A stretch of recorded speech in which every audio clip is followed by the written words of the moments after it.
Hello, welcome to academies. Guys, आज का ये वीडियो आपके लिए क्या बहुत ज़्यादा इंपॉर्टेंट है। गाइस, आज के इस वीडियो में हम डिस्कस करने वाले हैं relationship between kinetic energy and momentum. Guys, हम एक्सप्रेशन ड्राइव करेंगे कि कैसे आप एक्सप्रेशन को ड्राइव कर सकते हैं। गाइस, जैसा आपको पता है कि आज है हमारी क्लास नंबर 9 और इसके प्रीवियस 8 क्लासेस आपको दी जा चुकी हैं चैप्टर के रिगार्डिंग। तो गाइस, जो आपका चैप्टर नंबर 2 है वर्क एनर्जी पावर, इसको आप कॉन्सेंट्रेट होकर काफ़ी अच्छे से पढ़िए और गाइस प्रीवियस क्लासेस को आप जरूर देखते रहिए। तो चलिए आज के इस वीडियो में हम रिलेशनशिप देख लेते हैं काइनेटिक एनर्जी और मोमेंटम के बीच में। तो देखिए कैसे प्रूव करेंगे। गाइस, बहुत ही आसान तरीके से मैं आपको इतना सिस्टमेटिक वे में समझा दूंगा कि आप चुटकियों में इसको क्या कर पाएंगे। तो चलिए हम बताते हैं कैसे आप इसको प्रूव करेंगे। जैसे अभी आपको मैंने कहा कि काइनेटिक एनर्जी और मोमेंटम का रिलेशनशिप है, तो ऑब्वियस सी बात है कि इन दोनों का यूज क्या है हमारे पास होगा। तो सबसे पहले आप क्या करिए, आप काइनेटिक एनर्जी का फॉर्मूला राइट करिए। अब देखिए काइनेटिक एनर्जी का फॉर्मूला क्या होता है, 1/2 mv²। तो आप क्या करें, डायरेक्टली आप राइट करें k = 1/2 mv² और इसको राइट कर दें क्वेश्चन नंबर 1। अब इसके बाद आपसे मैंने कहा मोमेंटम का रिलेशन निकालना है।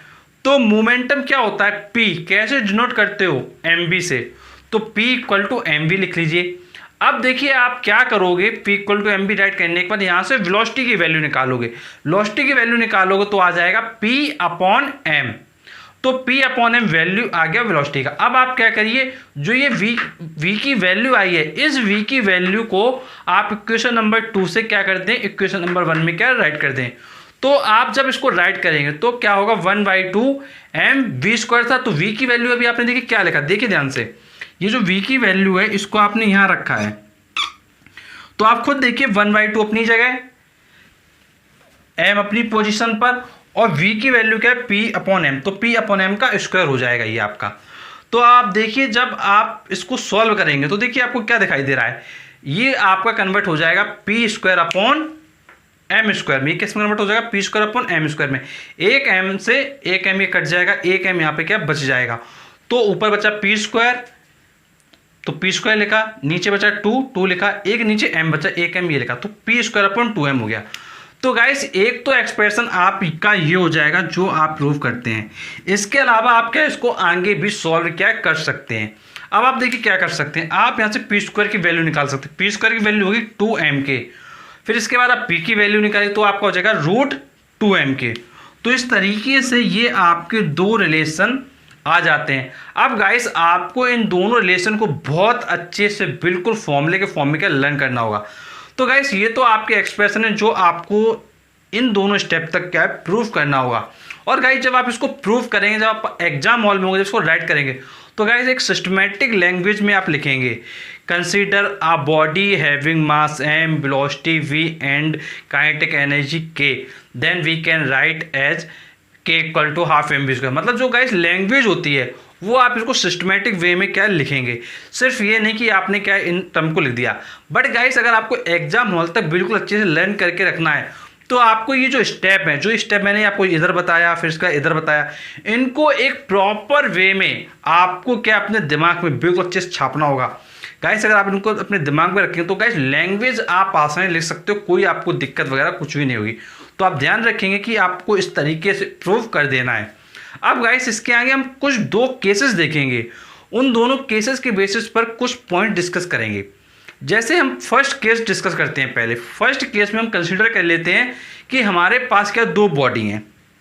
अब दो बॉडी जो हमारे पास हैं उनका जो मोमेंटम है वो सेम है, तो हम मोमेंटम का सेम ले लेते हैं।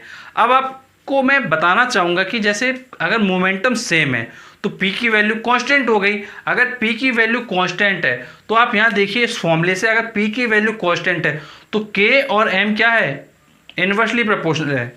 तो हमने लिख दिया k इन्वर्सली प्रोपोर्शनल m। तो यहाँ पर आपको क्या दिखाई दे रहा है, अगर मास की वैल्यू इंक्रीज करेगी तो काइनेटिक वैल्यू डिक्रीज करेगी। मतलब मास इंक्रीज करेगा तो काइनेटिक एनर्जी डिक्रीज करेगा। मास इंक्रीज करने को बोलते हैं कि अगर बॉडी हैवियर है, अगर बॉडी हैवियर है तो काइनेटिक एनर्जी उसमें क्या होगा, कम होगा। और अगर बॉडी क्या है, हैवियर कम है, तो फिर काइनेटिक एनर्जी क्या है उसका ज़्यादा होगा। तो इस तरीके से ये क्या है, रेसिप्रोकल होता है, मतलब एक वैल्यू इंक्रीज करेगी तो दूसरी वैल्यू डिक्रीज करेगी। अब सिमिलरली हम देख लेते हैं सेकंड केस। अब देखिए सेकंड केस में आप क्या कंसीडर कर लें कि जो काइनेटिक एनर्जी है दोनों बॉडी की वो सेम है, मतलब कांस्टेंट है काइनेटिक एनर्जी। अगर काइनेटिक एनर्जी सेम है तो अब आप इस एक्सप्रेशन से देखिए P डायरेक्टली प्रोपोर्शनल हो जाएगा रूट एम के। मतलब यहाँ पे आपको क्या दिख रहा है, P directly proportional root M. तो यहाँ से आपको दिख रहा है अगर m की वैल्यू इंक्रीज करेगी तो मोमेंटम P की वैल्यू भी इंक्रीज करेगी, और अगर m की वैल्यू डिक्रीज करेगी तो मोमेंटम P भी डिक्रीज करेगा। तो यहाँ से आपको दिख रहा है जो हैवियर बॉडी होगी उसका मोमेंटम क्या है, ज़्यादा होगा, और जो लाइटर बॉडी होगी उसका मोमेंटम क्या है, कम होगा, क्योंकि यहाँ पर क्या है, डायरेक्टली प्रोपोर्शनल का रिलेशन हो रहा है। तो गाइस इस चीज़ को आप बहुत अच्छे से ध्यान रखेंगे।